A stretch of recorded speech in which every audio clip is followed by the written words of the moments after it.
قائم خانی صاحب چونکہ سناتے ہیں اشعار، تو آپ کے لیے ایک بار پھر سے میں پڑھ دیتا ہوں. آپ شاید ریکارڈ کر رہے ہیں تو وہ ریکارڈ بھی ہو جائے گا، پھر آپ کسی کو سنا بھی سکتے ہیں جب کبھی موج میں آئے، اپنی مستی میں ہو. حقیقت سامنے آئے کہانی لوٹ آتی ہے، اگر جذبے حسینی ہو روانی لوٹ آتی ہے. بتایا ہے زمانے کو حبیب ابن مظاہر نے، علی کا نام لیتے ہی جوانی لوٹ آتی ہے. یہ حبیب ابن مظاہر، یہ جانتے ہیں کون ہے؟ حبیب ابن مظاہر یہ وہ شخصیت ہیں کہ جنہوں نے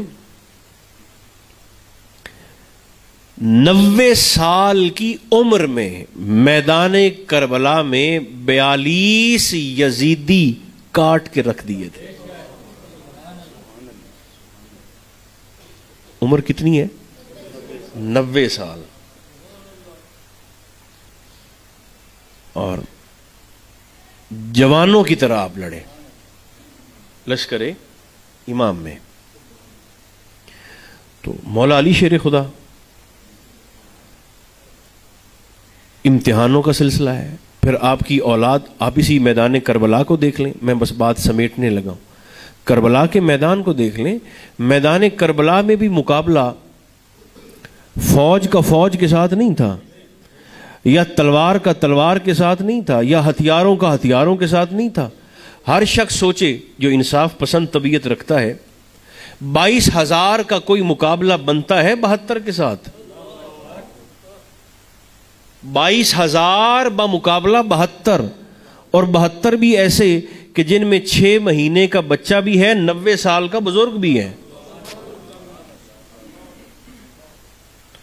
اور وہ جو 22,000 تھے ان کے سپہ سالار عمر ابن سعد نے کوفہ میں، کوفہ کے گورنر ابن زیاد کو خط لکھا. اس نے کہا مجھے 20,000 سپاہی کمک کی صورت میں اور بھیجو. تو اس نے کہا ابن زیاد نے کہ تیری مات ماری گئی ہے، 22,000 تیرے پاس پہلے سے موجود ہیں اور تجھ سے یہ 72 نہیں سنبھالے جا رہے. جو جواب اس نے دیا وہ میں کہا کرتا ہوں ہر مومن کے سینے پر نشان حیدر ہے. اس نے کہا یہ نہ دیکھو یہ تعداد میں 70 ہیں کہ 72 ہیں کہ کتنے ہیں، یہ دیکھو ان کی رگوں میں خون کس کا دوڑ رہا ہے. ان میں سے ایک ایک بندہ 1,000 کے مقابلے میں لڑنے کی طاقت رکھتا ہے. یہ مصطفیٰ کے تربیت یافتہ ہیں، یہ حضور کے تربیت یافتہ ہے. ورنہ کون باپ ایسا ہے جو اپنی اولاد کے لیے رزق میں برکت کی دعا نہ کرتا ہو؟ ہر باپ یہ دعا کرتا ہے. یہ اللہ کا نظام ہے. انسان کو پریشان نہیں ہونا چاہیے کہ میرے اگر بچے ہوتے تو پتہ نہیں کیا ہو جاتا، پیسہ ہوتا تو میرا باپ تو نہ مرتا، پیسہ ہوتا تو یہ تو نہ ہوتا. تو میں نے کہا جن کے پاس پیسہ ہوتا ہے انہیں جناب ملک الموت چھوڑ کے چلے جاتے ہیں. اولاد ہوتی تو یہ ہو جاتا، نہ ہوتی تو یہ ہو جاتا. حضرت خواجہ معین الدین چشتی اجمیری رضی اللہ تعالی عنہ کو آپ جانتے ہیں؟ بول کر بتائیے. حضور شاہ اجمیر کو آپ جانتے ہیں؟ جانتے ہیں. آپ حضرت خواجہ معین الدین کے کسی بیٹے کو بھی جانتے ہیں؟ کوئی نہیں جانتا. غوث پاک کو تو جانتے ہیں نا. تو غوث پاک کے آپ بیٹے کو بھی ویسے ہی جانتے ہیں. حضور بابا جی فرید الدین مسعود گنج شکر کو تو آپ جانتے ہوں گے نا. تو کیا اسی طرح آپ ان کے کسی بیٹے کو بھی جانتے ہیں؟ یہ اللہ کا انداز ہوتا ہے، یہ اس کی حکمتیں ہیں. جس رنگ میں جس کو جیسا چاہے وہ رکھتا ہے، جب تک چاہے وہ تب تک رکھتا ہے. تو کربلا کے بھی میدان میں مقابلہ فوج کا فوج کے ساتھ، طاقت کا طاقت کے ساتھ نہیں تھا. کربلا کے میدان میں مقابلہ تھا ظلم کا صبر کے ساتھ. ایک طرف جبر تھا، دوسری طرف صبر تھا. جبر اور صبر کے ٹکراؤ کا نتیجہ کیا نکلا؟ ظلم جب صبر سے ٹکرایا تو نتیجہ یہ نکلا کہ ظلم ڈھول بجانے کے باوجود ہار گیا اور صبر کٹ جانے کے باوجود جیت گیا۔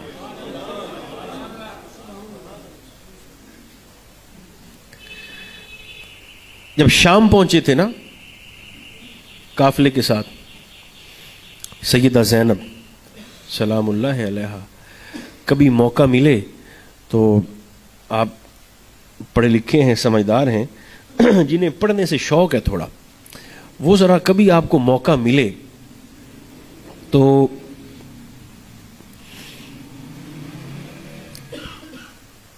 غور ضرور کیجئے گا میری اس درخواست پر کہ کیا وجہ تھی کہ 38 لاکھ مربع میل پر پھیلی ہوئی یزید کی حکومت 3 سال میں دھڑام سے گر گئی۔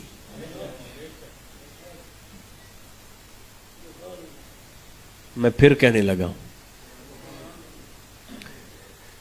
38 لاکھ مربع میل پر کم و بیش پھیلی یزید کی حکومت، جملہ بدل دیتا ہوں شاید لطف بھی بڑھ جائے، کم و بیش 38 لاکھ مربع میل پر پھیلی یزید کی حکومت۔ کبھی سوچئے گا علی کی دونوں بیٹیوں نے 3 سال میں کیسے زمین بوس کر دی۔ اس گھر کے مردوں کی بات نہیں کرتے، علی کی دونوں شہزادیوں نے،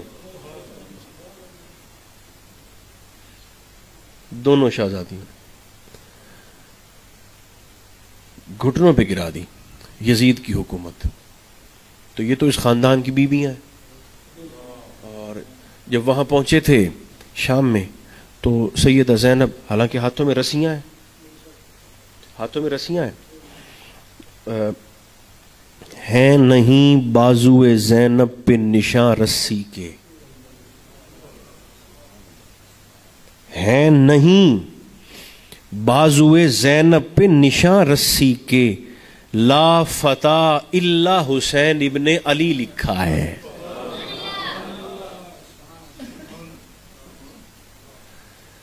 اسلام کے دامن میں بس 2 ہی تو چیزیں ہیں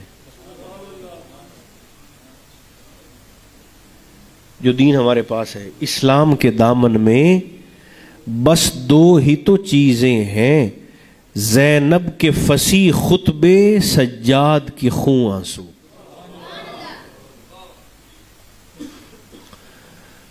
جب آپ پہنچے تو یزید کے ہرکاروں نے ڈھول بجا کر اپنی فتح کا اعلان کیا۔ بس آخری جملہ، تو یزید نے ڈھول کی آوازوں کی طرف متوجہ کر کے سیدہ زینب سے مخاطب ہو کر فرمایا، یہ سنیں میری فتح کا اعلان ہو رہا ہے۔ اس وقت تو آپ خاموش ہو گئیں۔ تھوڑی دیر کے بعد دمشق کی جامع مسجد کے مینار سے اذان عصر کی آواز بلند ہوئی تو سیدہ زینب بیویوں میں سے اٹھ کر کھڑی ہوئیں اور یزید کو مخاطب ہو کر فرمانے لگیں، یہ سن میرے بھائی حسین کی فتح کا اعلان ہو رہا ہے۔ تیرے ڈھول خاموش ہونے والے ہیں، میرے حسین کی فتح کا اعلان قیامت کی صبح تک ہوتا رہے گا۔ تو ظلم جب صبر سے ٹکرایا تو ظلم رہ گیا اور صبر بازی لے گیا۔ آزمائش آئے گی، امتحان آئیں گے، تکلیفیں آئیں گی، اللہ صرف ہمارے رویے کو دیکھتا ہے۔ دیا تھا تو شکر کرتا ہے کہ نہیں کرتا، اب لے لیا ہے تو صبر کرتا ہے کہ شکوہ کرتا ہے۔ مومن کے پاس راستے 2 ہوتے ہیں بس، مل جائے تو شکر ہے، چھن جائے تو صبر ہے، شکوے کا تیسرا راستہ بندہ مومن کے پاس ہے ہی نہیں۔